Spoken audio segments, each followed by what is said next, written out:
I see adults now playing games, and they have children as well, and like a busy life, a busy career and all that stuff.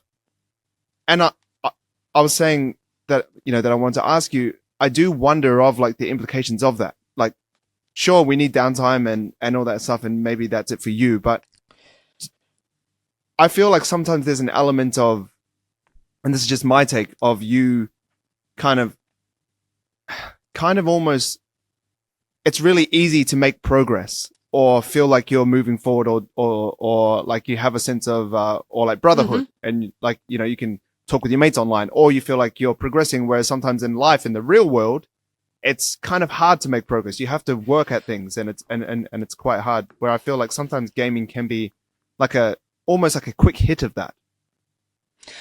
I'll tell you what, I'll tell you where my head's just gone, right?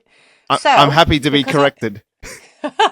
No, because I listen to the bro podcasts, because I listen to, and I spend my time going right the way across. I have challenged, and I certainly challenge this when I'm talking to young men in this space. Chris Williamson has what he calls the male sedation hypothesis, right? Which is I know what that is. Men, yeah. No. Let me tell you, okay? There are some young men who are not, who are meeting their needs through gaming or pornography, for example, right? But what you talked about is a little bit like, so I wrote a blog a long time ago called Internet Hanging Out with Your Mates Disorder, because essentially that's what we're doing. We're creating disorders and problems for things that aren't necessarily so, right? What I find is some young people, because gamers are now 50-50 split in terms of gender. A lot of the research is showing that, girls play just as much as boys. They play different types of games in some instances. But this idea that we are playing games has different modus operandi, has a different reason you were hanging out with your mates.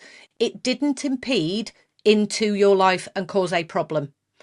So we have terms like problematic gaming. There is the World Health Organization put into the ICD after a lot of contestment and still argument that gaming disorder, so not gaming addiction, gaming disorder has to be present for over a year. It has to be a significant problem.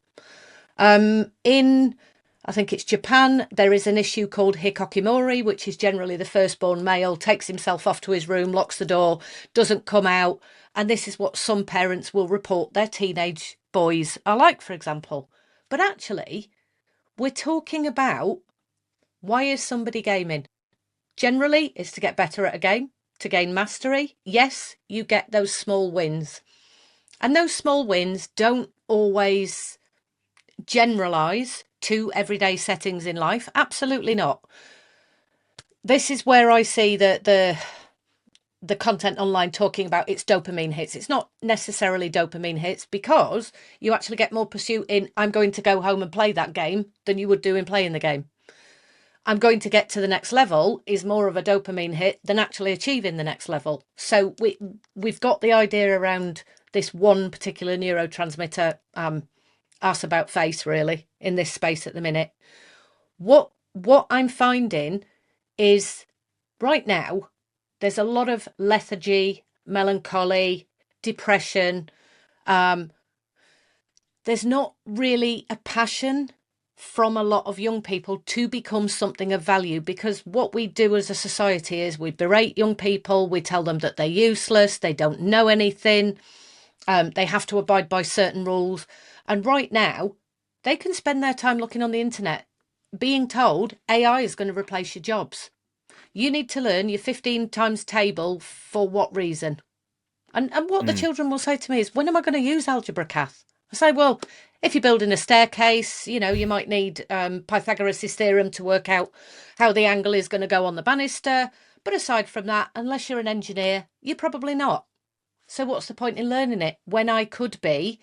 And they see, again, a space where they can go and earn lots of money. They can share their information. They can stream a game and do something that they enjoy, only to be told loser.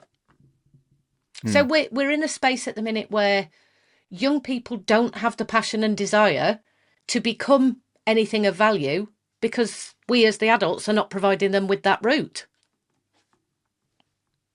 So once again, come back down to checking in on the kids, supporting them, finding their interests, giving them opportunities to kind of develop that. Yeah. Yeah. Yeah. Well, absolutely. It's funny once again because I like my job didn't exist, let's say 15 years ago. Like I'm an online coach. Like I started face-to-face personal training, but I went I went online. So like I can't sit here on my high horse and be like social media is bad, don't do it, because it's like, well, now I'm on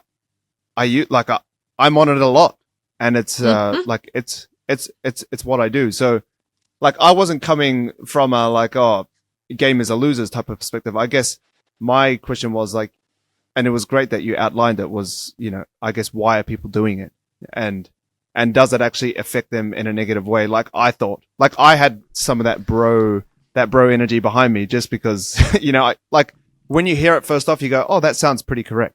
You know, it sounds like, and I saw some of myself in it. I think that's why, because, you know, you like at school, I would do that and be like, oh, this is, you know, instead of doing other stuff, I would do that because it's fun.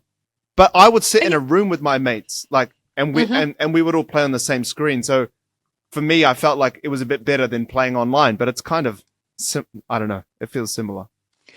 I mean, yes, there's the main reason. Why do we do anything, right? Well, if there's fun in the activity, we call that play, right? So digital play, and I made this point on an Instagram post the other day.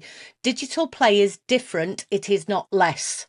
And what we tend to do is go, well, it's not the same as. Okay, children do take risks in these online environments, which is the same as when they're taking risks, climbing trees, etc., etc. But here's the thing. Why does anybody play sport? Because it feels good. There's an element of fun. We wouldn't do it if it wasn't fun. There's an element of becoming a master of a particular thing. So whether that's martial arts, whether it's sports, whether it's dance, whether it's music, those are creative passions for a lot of people. And what I tend to see is people will talk about, but that's not creative. What I'm going to come back to, and I'm going to do a little bit of a circle here, is for some people, and I'm just thinking about the example you gave. I'm going to take you back to the kind of 1950s when there was one television in a house, and I'm going to kind of paint a picture that's a little bit sepia of the dad who's been at work all day long. He lives in a low socioeconomic status area, and he comes home and he says to the kids, don't bother me, I'm going to watch television, cracks open a can, and he sits and watches television. Okay? That can be the same as a father who comes home and says, I just need time on whatever game it is, picks up the iPad, picks up the controller, picks up the TV remote, and doesn't interact with the children. Yes, it causes a problem. It's a big problem. But it isn't the technology that's the problem. I would be saying, okay, what is going on for that father? What is going on in his life where he struggles to connect with his family? Because it isn't about the technology. It isn't about the game. So this idea that we can say, well, it's because he's addicted to gaming, might not necessarily be so.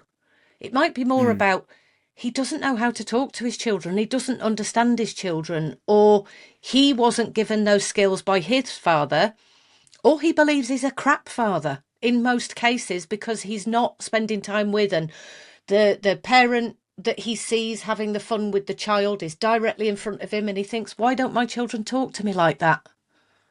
And often we don't go beyond what we can visually see at a first glance. We tend to make those stereotypical reflections. And yes, for some people, spending their time watching pornography is fun.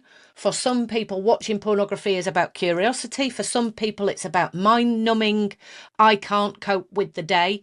The same way that people might use alcohol, cigarettes, exercise. For some people, it might be gaming. And for some people, it might be gaming and pornography. Yeah. I guess that was my full curiosity, was, you know, what are the impacts of it? And, you know, I love like this common motif is just kind of coming back of like what is happening on the human level. And that's just kind of being manifested in the online world as a, I guess for some people, like an escape of like, well, yeah, I think I'm a crap father. I'm just going to go scroll online and just have a laugh because I feel like a failure, or I'm going to go and do this and that.